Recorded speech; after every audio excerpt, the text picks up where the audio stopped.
Is Amazon's The Lord of the Rings of Power a woke reboot? Definitely yes, as far as you can tell from the 2 episodes released so far. The main character is Galadriel, who has only served as an esoteric fortune teller in Peter Jackson's previous film adaptations and briefly as a fighter in the Hobbit series. She is now, during the conspiracy surrounding Sauron's rings and the One Master Ring, an elite soldier who seems to be the only one who understands that Sauron is planning his big comeback. She has already been compared to Carrie Mathison from Homeland. She has to submit to a male, white elf king who has a new magical mega furnace planned, which seems to have something to do with Sauron's rings. The elf king represents male corruption and conservatism, while Galadriel represents feminist progress as she defies orders to swim across the ocean to return to Middle-earth. Her friend Elrond is a privileged white elf who has settled comfortably with the status quo. Out of friendly, maybe even romantic motives, he keeps Galadriel's warnings in mind and embarks on a special mission to enlist the help of the dwarves for the new super furnace. Of course, the Dwarf King is also conservative and corrupt and has a secret that seems to be one of the Sauron rings. Or maybe a Palantir or something. One gets the feeling that his daughter-in-law, an Afro-dwarf, is yet to play a significant heroic role.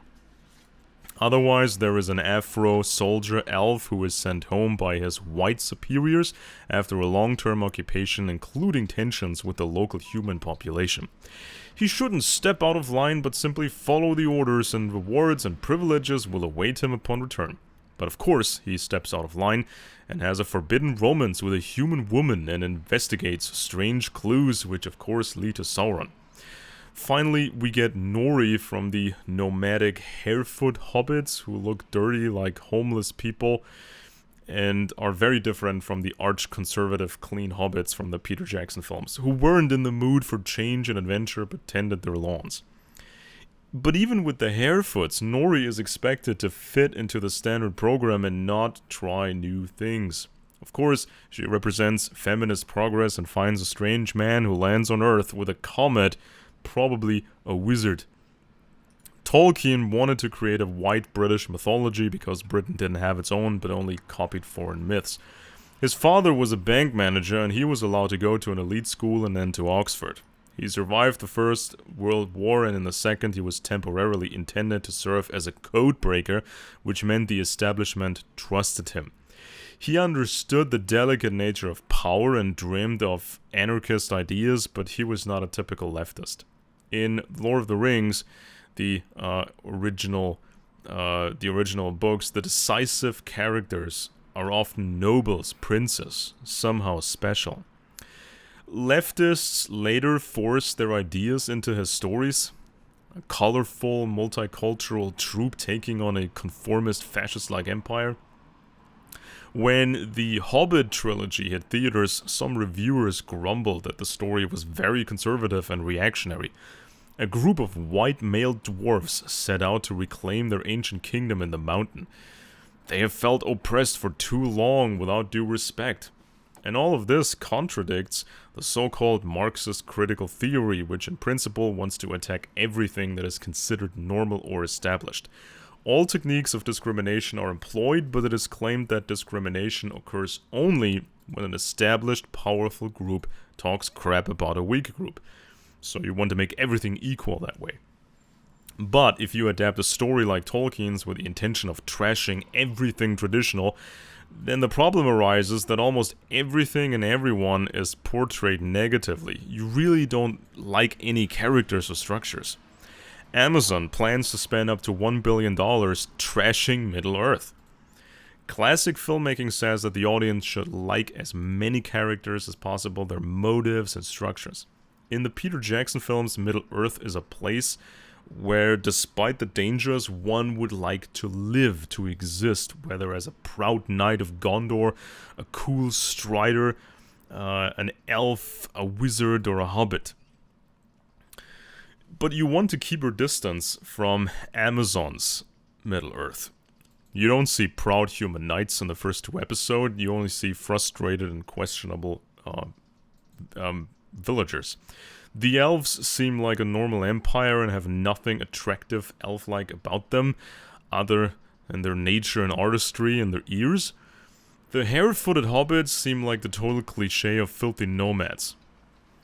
And Marxist critical theory is also the reason why J.K. Rowling has gotten such a bad rap from the woke crowd these days. Because her magical world is appealing and almost everything in it is ultimately traditional and enduring. So even if Dumbledore is gay and he's flamboyant and he's extroverted, he still exists in a very, very traditional universe. So the magic is old, Hogwarts is old, everything is old.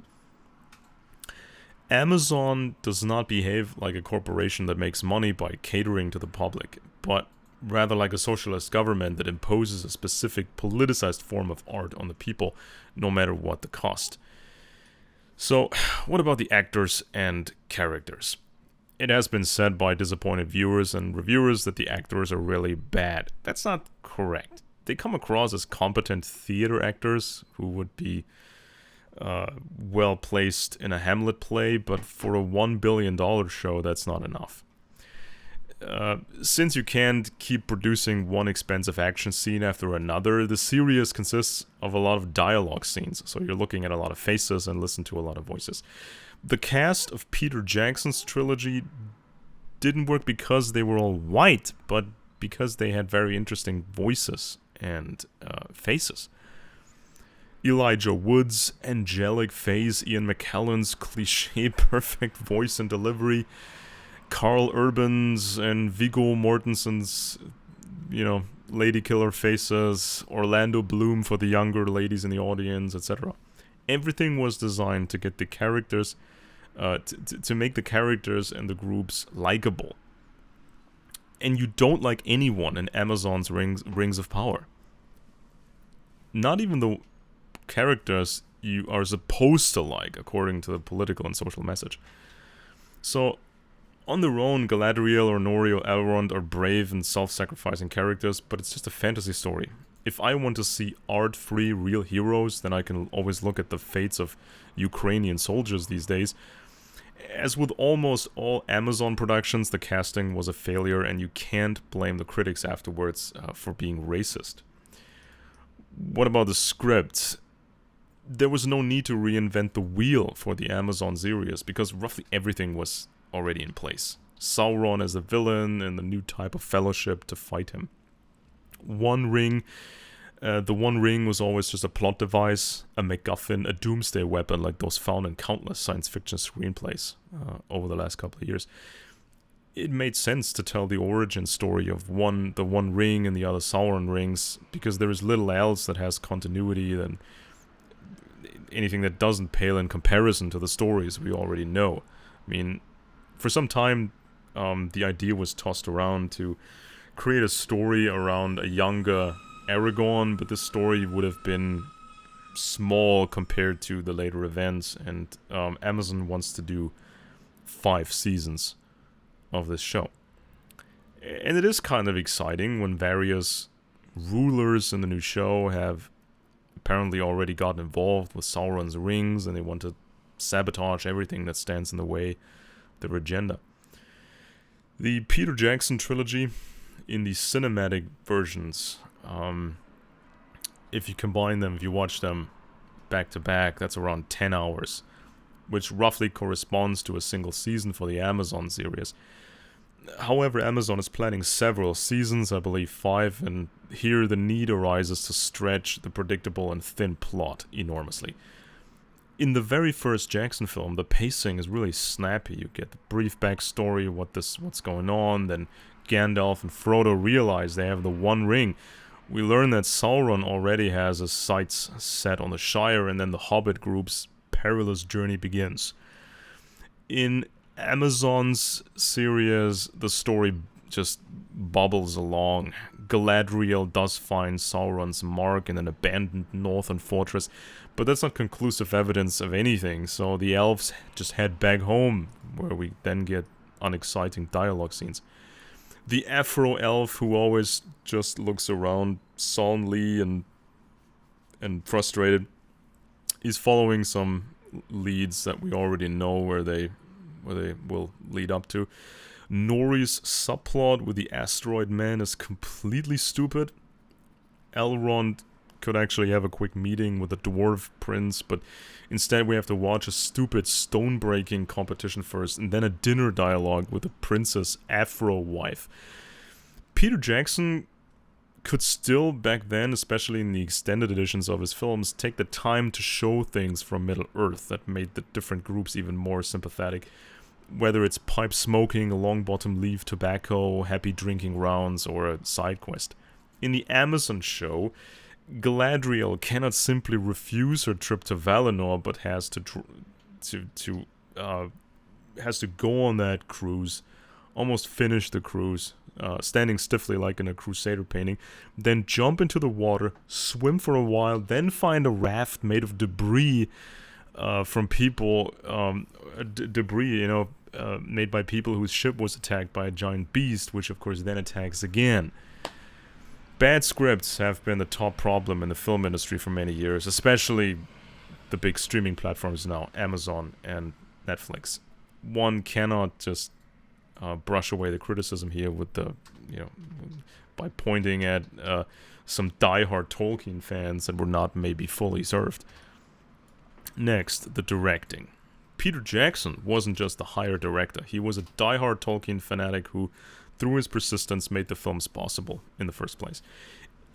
When he had to rely on a second unit director or a third unit director, that worked. Additionally, Jackson is responsible for New Zealand as a location, hiring the chief designers and even creating new effects companies like Weta Digital. On Rings of Power, J.A. Bayona did the first 2 episodes, and it seems that what's going to follow is a mishmash of directors who mostly are allowed to say action and cut during principal photography, but have little impact otherwise. A director simply has to notice early on when scenes seem boring or otherwise unattractive. The second season, it was now revealed, will have an all-female directing team, and there's quite a bit of Spanish people involved who seem to think that this Tolkien story is all a big. It's all referencing the civil war in Spain between the fascist Franco people and the communists. So you can pretty much tell where this is going. What about the look of the show? Well, obviously Amazon can score here in this department. Well, they have to. I mean, certain well-known design elements were used in collaboration with Warner to provide visual continuity. Can reinvent the wheel. The cinematography is really good, even apart from the expensive effect shots. Scenes without many computer effects look almost as if they were shot on 35mm analog film. Fantasy films where everyone wears costumes and sets are made of painted styrofoam and where computer-generated elements are everywhere. It's an advantage if 35mm film can make everything look more organic and less artificial. Nowadays, it is no longer a problem to simulate the analog look in the digital realm, and that doesn't just mean fake grain. Much of the Jackson trilogy was the look of Middle-earth, and there was no way to cut corners, in the Amazon show out of Marxist motives. What about the sound? This is the next big fail, or the next side effect of critical theory. The music is listless monotony, and every now and then you get some excited, banging. In Jackson's films, each group had its own theme, which was immediately recognizable and made the respective group even more attractive. However, Rings of Power on Amazon is you're only meant to be allowed to like a few characters, so the music is there simply because it would be absurd not to have any music. So is there any magic factor? Absolutely not. That's what most viewers probably noticed within the first few minutes. It's I can't tell if this experience is more magical if you're getting drunk before watching the show, or you get maybe or you employ some other substances maybe, but just watching the show, even if you watch it on a bigger screen and have the sound and everything, it's like watching a mediocre documentary. So there's nothing magic about this. And this leads me to my last point, the iconography. So Jackson had already covered everything iconographic and Tolkien, of course, and only fragments of it have survived on Amazon. So if the series and the characters had different names, you wouldn't even notice it.